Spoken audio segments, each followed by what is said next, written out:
Hi friends, welcome back. This is part 2 of the previous video, NLP presuppositions, and this is the first and the most basic concept of NLP. So in the previous video we've covered 6 of these, and if you've not watched that video, please do have a look at it before proceeding with this one, because those are really important, and unless until you get that, you won't be able to understand this particular video. So proceeding with the preposition number 7.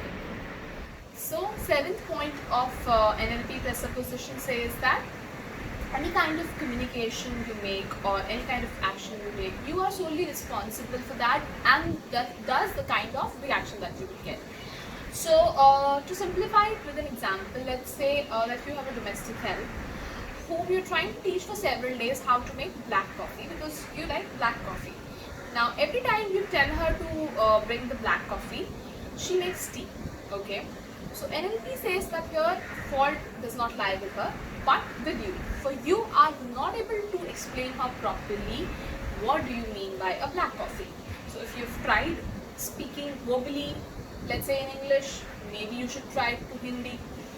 If you've tried in Hindi as well, she's not understanding, maybe you should make it and show it up to her. So basically, till the time you get what you want, it is solely your responsibility to perfect your communication. Now this lies on both the parties and every individual in the world. If each individual start thinking like this, started taking responsibility or ownership for what he says instead of finding fault in the other person, imagine how much better communication in the entire world will become. Okay, how much conflicts would get resolved globally, on political levels, on international levels, etc. So this is what NLP teaches you. Presupposition number 8. You cannot not communicate. Okay, listen to it carefully. You cannot not communicate. There are 2 negatives. So 2 negatives always makes a positive sentence. You cannot not communicate simply means that you are always communicating. There's never a time that you can stop communicating, whether it's voluntarily, like speaking or writing, or involuntarily. So you may not be displaying what you feel by writing it in the thoughts or by speaking to somebody, but your actions, the non-verbal communication that we talked about in the first video, often shows how you feel. For example, if you're stressed, you are a bit cranky, there is pressure at office, and you're, let's say, in a local train, and a person is standing next to you. You are already stressed, and this person has this bad odor or stench from sweating. Okay, now a mere action like this, will make an instant animosity between you two. That person would instantly feel or get the feel that you are not liking him. He will also react accordingly. He will also give you a stare that, why do you care, kind of a thing. So we are always communicating consciously, subconsciously, unconsciously, and making slight changes to our body language or the non-verbal part can help us win many friends, like staying pleasant even in the dreadest of the situation, maintaining a pleasant demeanor. You might often notice that even if we are on the roads, especially if we are on vacation, and we smile at looking at a foreign tourist, he smiles back. So this is what is the power of this non-verbal communication. On the other hand, if you are not conscious to this silent communication of yours, you can win many enemies as well. Like I just gave you the example of local train. So, giving looks to somebody or giving a frown to someone you might not even know can cause an instant displeasure between two of you. So, NLP teaches us how to work on this silent communication part of us to influence and win more people. Point number 9. Experiences always have structure. All experiences are made of a structure. Okay, not physically a structure but a model that one can refer to. So what it means that if something has been achieved in the past, or someone has achieved a great feat in the past, you can do it too. Because NLP says that experiences are always transferable. So you can learn from one person's experience and, structure of how he attained that success, gained that experience. You can replicate it in terms of willingness, determination, resources needed, and you can achieve that too. The only thing required is you need to follow that particular structure that person has done in the past, the same rigorous determination, same set of resources. If you don't have the particular resources, develop those resources that are required for achieving that particular experiences. And the willingness is the key. So giving you an example again, let's say for many a time there was no female or there were less female soldiers in the Indian Army. So there must be a time when first batch of women employees must have taken the Indian Army, and that has inspired many women. So they also tried from the experiences of these previous fellows that how can they achieve a similar experience, that is getting into Indian Army, and learning from their experiences and the structure required to achieve that. Today many other women have also joined Indian Army. Point number 10 is something that our elders, our grandparents have been telling us all our lives, that your body is like a temple, take care of it. Inside a body lies a healthy mind, and vice versa. So point number 10 is just that. It says that body and mind is one or the same thing. Okay, they also complement each other positively. If you're healthy, your body is fit, your mind would also be fresh, would work in much better capacities and ways. If you're physically not fit, if you have addictions like alcohol, drugs, or let's say you are sick, you are physically you've been beaten up, your body is not well, your mind will also not function to the fullest of its capacity. Okay, the physical frustrations or the physical things that you're feeling will affect the way how your brain thinks and make you behave.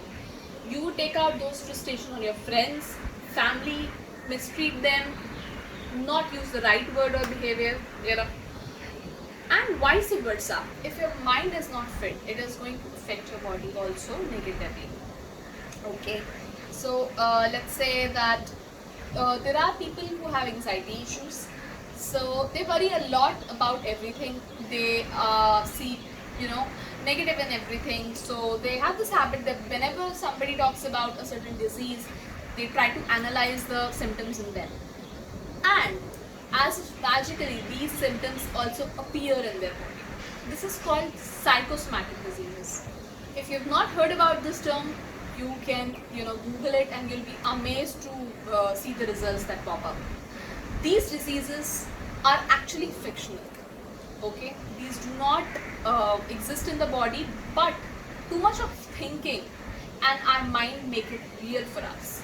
For example, if I start believing today that I have a kidney stone, okay, and it's paining, and repeatedly I give power to this thought, it is possible that day after tomorrow I wake up with a strange pain in my left side, and when I go for ultrasound there's nothing.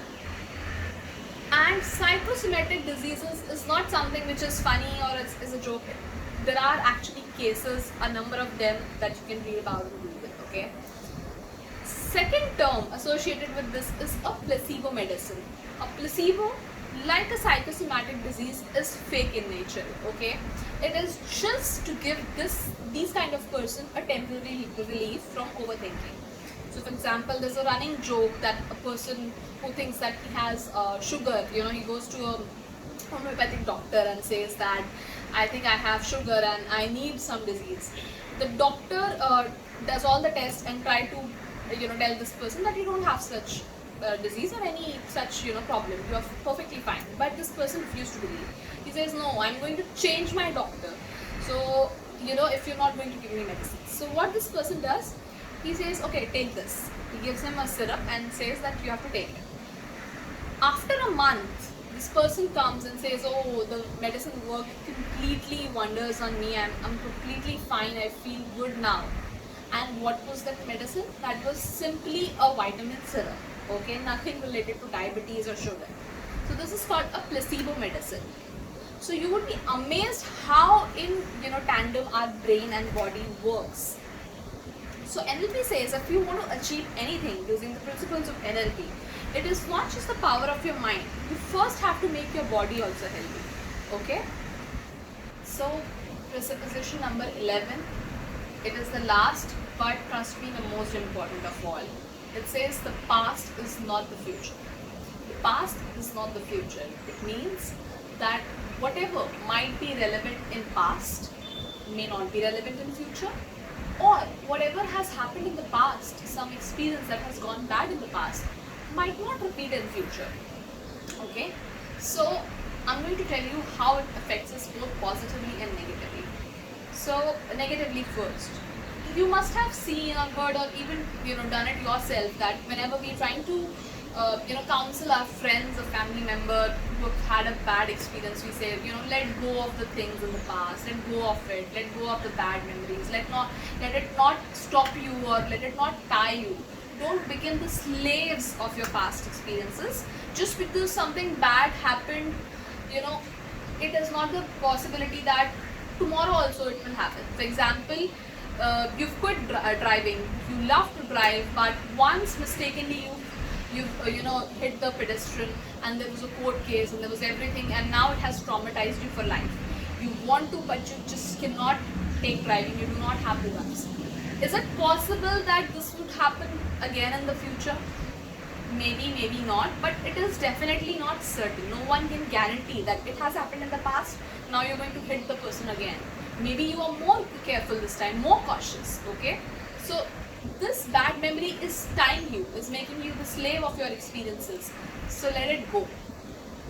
Positively, how this thing affect us. So I said that something that was relevant in past may not be relevant in future. So let's say I was great in paperwork. I used to finish all my files and everything, and put the records in the files methodologically and everything very neatly and all. But it would be my folly if I continue to trust on that and do not change myself with the time. Now computers have come, even more advanced things like cloud have come.